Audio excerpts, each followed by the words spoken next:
ذرا آپ کو بتاتے ہیں کہ مرکزی وزیر داخلہ نے کیا کچھ فیصلہ لیا ہے۔ جی ہاں، مرکزی وزارت داخلہ کی جانب سے جہاں شہری ہلاکتوں کو لے کر 2 روز قبل ہی یعنی کہ کل بھی ایک میٹنگ ہوئی اور پرسوں بھی وزارت داخلہ امت شاہ کی صدارت میں ایک اعلیٰ سطحی میٹنگ ہوئی ہے، جس میں IB را انٹیلیجنس بیورو کے افسران بھی اس میں شامل تھے۔ کل بھی ایک میٹنگ ہوئی ہے اور جموں کشمیر کے LG منوج سنہا کو بھی دلی طلب کیا گیا، جو جموں کشمیر خاص کر وادی کشمیر کے حالات کو لے کر ان سے تفصیلات طلب کی گئی ہیں۔ اور اس کے بعد ہی کل شام جب یہ فیصلہ لیا گیا ہے کہ وادی کشمیر کو کاؤنٹر ٹیررزم ایکسپرٹ کی ٹیم جو ہے اسے وادی کی اور روانہ کیا گیا ہے۔ جب پہلی میٹنگ کے بعد فیصلہ لیا گیا، اس کے بعد ہی کل صبح ٹیم کو وادی کی اور روانہ کیا گیا، جو وہاں پر پولیس اور دیگر فورسز اہلکاروں کے ساتھ تال میل کے ساتھ ان کی مدد سے کام کریں گا، کیونکہ جس طرح سے ٹارگٹ کلنگ ہو رہی ہے لگاتار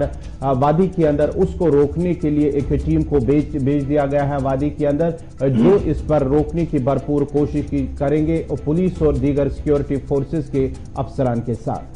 امت شاہ اور لیفٹیننٹ گورنر کے درمیان ایک اہم مشاورت آج بعد دوپہر ہونے جا رہی ہے، اور یہ مشاورت اور یہ میٹنگ تب ہو رہی ہے جب سری نگر شہر کے اندر پے در پے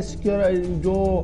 سویلین کیجویلٹیز ہوئی ہے اور چھوٹے ہتھیاروں کا بے تحریک استعمال ہوا ہے، اور اس کے فوراً بعد مرکزی وزارت داخلہ کے اندر اعلیٰ سطحی میٹنگ گزشتہ دنوں ہوئی ہے، جس میں اس بات کا فیصلہ لیا گیا کہ انٹیلیجنس بیورو کے اعلیٰ افسر سری نگر جائیں گے، اور اس میں کاؤنٹر ٹیررزم کے جو بڑے افسر ہیں وہ سری نگر پہنچ چکے ہیں، اور لگاتار جموں کشمیر پولیس اور دیگر ایجنسیز کے ساتھ تال میل بٹھا کر کام کرنے کی کوشش کی جا رہی ہے۔ وہیں پر آج سب کی نظریں داخلہ وزارت پر رہیں گی، کیونکہ مرکزی وزیر داخلہ امت شاہ لیفٹیننٹ گورنر منوج سنہا سے شہر سری نگر اور اسپیشلی جموں کشمیر کے حالیہ ٹارگٹ کلنگ کے تناظر میں وادی میں سیکیورٹی صورتحال پر بات چیت کریں گے، اور سرکاری ذرائع کے مطابق 5 دنوں میں کم و بیش 7 عام شہریوں کی اسلحہ برداروں کے ہاتھوں مارے جانے کے بعد یہ اعلیٰ سطحی میٹنگ دلی کے اندر طلب کی گئی ہے، اور اس میٹنگ کے اندر لیفٹیننٹ گورنر منوج سنہا آج بعد دوپہر وہاں پر موجود رہیں گے۔ مانا جا رہا ہے کہ 12 بجے کے بعد کا شیڈیول میٹنگ کا ٹائم جو ہے وہ دیا گیا ہے، جس میں لیفٹیننٹ گورنر منوج سنہا موجود رہیں گے اور وہ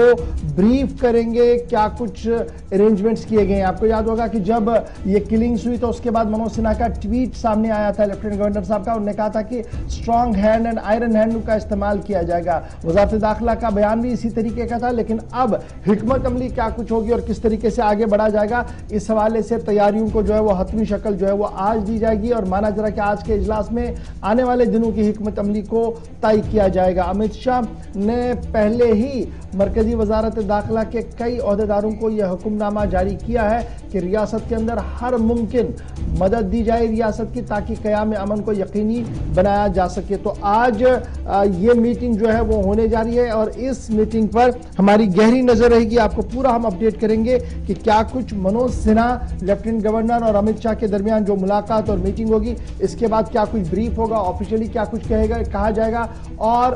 ذرائع جو پاور کوریڈور کے ہیں وہ کس طریقے سے اس کو دیکھیں گے۔ تو فی الحال آج کے دن بڑا اہم ہے جی دلی کے اعتبار سے، کیونکہ پے در پے یہ تیسری میٹنگ ہوگی۔ ایک میٹنگ افغانستان کے صورتحال کے حوالے سے لے کر کی گئی تھی کہ جناب جموں کشمیر پر کیا کچھ اس کا اثر پڑ سکتا ہے۔ دوسری میٹنگ اس کے بعد گزشتہ دنوں امت شاہ صاحب نے لی تھی، جس میں کہا گیا کہ جناب ڈیولپمنٹل آسپیکٹ کو دیکھا گیا اور انٹرنل سیکیورٹی کو ڈسکس کیا گیا، اور یہ تیسری میٹنگ ہوگی شہری ہلاکتوں کے بعد کہ کس طریقے کا ماحول ہے اور کیا کچھ آگے کرنے کی ضرورت ہے۔ اب ان سبھی ہلاکتوں کے پیچھے کیا کچھ چل رہا ہے اور کس طریقے کی سیاست ہے، اس پر بھی آج بات چیت جو ہے وہ کی جائے گی، اور حکمت عملی کو ترتیب دینے کی کوشش کی جائے گی۔